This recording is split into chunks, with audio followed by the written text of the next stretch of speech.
নমস্কাৰ, মই জোন আপোনালোক সকলোকে মোৰ কিচেনলৈ স্বাগতম জনাইছোঁ। আৰু আজি মই বনাব লৈছোঁ টমাটৰ চাটনি। আৰু এই চাটনিখন আমাৰ থলুৱা হয়, আপোনালোকে এনেকৈ খায়নে নাই নাজানো, কিন্তু মই এই চাটনিখন আগৰ পৰা বনাই খাওঁ আৰু খাবলৈ বহুত টেষ্টি হয়। এবাৰ এনেকৈ বনাই খাবচোন। আৰু মই কেঁচা টমেটো দুটা কৰি লৈছোঁ, এনেকৈ আপোনালোকে চাইছে স্ক্ৰীনত। আৰু যেতিয়ালৈকে এইখিনি চাৰিওপিনৰ পৰা সিদ্ধ হৈ নাযায় তেতিয়ালৈকে মই এইখিনি এনেকৈ পুৰি ল'ম। আৰু এইখিনি চাৰিওফালৰ পৰা সিদ্ধ হ'ব লাগিব। যদি এতিয়ালৈকে আমাৰ চেনেলটো ছাবস্ক্ৰাইব কৰা নাই, অনুগ্ৰহ কৰি ছাবস্ক্ৰাইব কৰি বেল আইকনটো প্ৰেছ কৰি অল কৰি দিব, যাতে আমাৰ আহিবলগীয়া ভিডিঅ' ন'টিফিকেশ্যন প্ৰথমতে পাবলৈ সক্ষম হয়। আৰু এতিয়া মই টমেটোখিনি চাইছেনে, আধা পুৰা হৈছে। আৰু এনেকৈ পুৰোতে বেছি টাইম নালাগে, এইখন মানে 5 মিনিটতে তৈয়াৰ হয় চাটনিখন। আৰু টমেটোখিনি পুৰোতে 2 মিনিটমান লাগে। পিছত এইখিনি ঠাণ্ডা হ'বলৈ মানে বনাওঁতে বেছি টাইম নালাগে। আৰু এনেকৈ মই কেঁচা জলকীয়া দুটা, এটা শুকান জলকীয়া সেইখিনিও পুৰি ল'ম, কাৰণ ইয়াতে জলকীয়াখিনি পুৰি দিম, তেতিয়া মানে টেষ্টটো বেলেগ আহিব, মানে ফ্লেভাৰটোৱে বেলেগ আহিব। এনেকৈ পুৰি পুৰি খাবচোন যদি খোৱা নাই এতিয়ালৈকে। আৰু এতিয়া মই জলকীয়া দুটা পুৰা হ'ল। এতিয়া মই ইয়াতে নহৰু পুৰি ল'ম।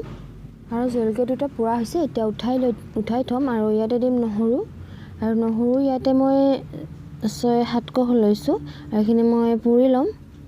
আৰু এইখিনি ভালদৰে পুৰি ল'ব লাগিব নহৰুখিনিও, নহ'লে মানে নহৰু যিটো মানে পুৰা ফ্লেভাৰ আছে সেইটো এটা বেলেগ ধৰণৰ। আপোনালোকে এনেকৈ নহৰু পুৰি চাটনি খাব পাৰে, বহুত টেষ্টি হয়। যদি নাই খোৱা এনেকৈ খাবচোন, বহুত টেষ্টি হয়।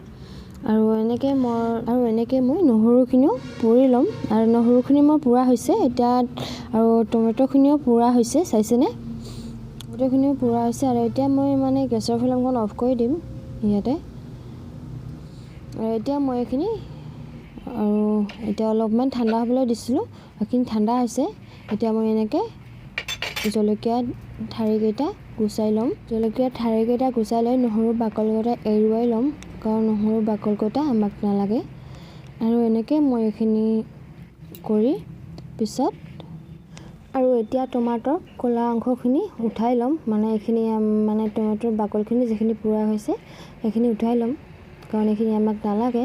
আৰু এইখিনি গোটাই শুকান হৈছিল আৰু টমেটোখিনিৰ পানীও ওলাইছে, সেইকাৰণে এইখন মানে বাকলখিনি উঠাই এতিয়া সুবিধা হৈছে আৰু পানীখিনি ওলাওঁতে তিতি গৈছে। আৰু এনেকৈ টমেটোৰ বাকল উঠাব লগা হ'লে এনেকৈ অকণমান পানী ল'ব, পানী লৈ এনেকৈ উঠাই দিব, কাৰণ পানী বেছি শুকান হ'লে পানী লগাই দিলে পটককৈ উঠি যায়। আৰু এইখন মোৰ হাতত পানী আছিল, সেইকাৰণে এইখিনিও পটককৈ উঠি গৈছে। হ'ল এতিয়া মই গ্ৰাইণ্ডাৰ জাৰ এটাত দি পিচি ল'ম। আৰু এনেকুৱা হৈছে। এতিয়া মই দিছোঁ ইয়াতে 1 টেবুল স্পুন নিমখ, আৰু ইয়াতে দিম 1 টেবুল স্পুন সৰিয়হ তেল। আৰু এইখিনি দিয়াৰ পিছতে মই এইখিনি মিক্স কৰি ল'ম। আৰু ইয়াতে একো দিব নালাগে। আৰু এনেকৈ এইখন পৰিৱেশন কৰক। বহুত ভাত যিকোনো মানে যেনেকৈ খাই ভাল পায় তেনেকৈ এইখন পৰিৱেশন কৰক, বহুত টেষ্টি হয়। আৰু মই ইয়াতে দিছোঁ নহৰু পাত, আৰু ইয়াতে পিঁয়াজ এনেকৈ কাটি এইখন মানে সজাই দিছোঁ। আৰু আপোনালোকে এনেকৈ খাইছেনে নাই? যদি নাই খোৱা এতিয়াই বনাই খাওক।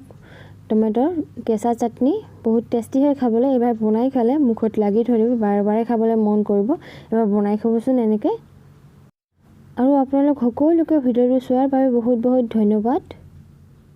আৰু আশা কৰিলোঁ আমাৰ আগৰ ভিডিঅ'বোৰ চাই থাকিব।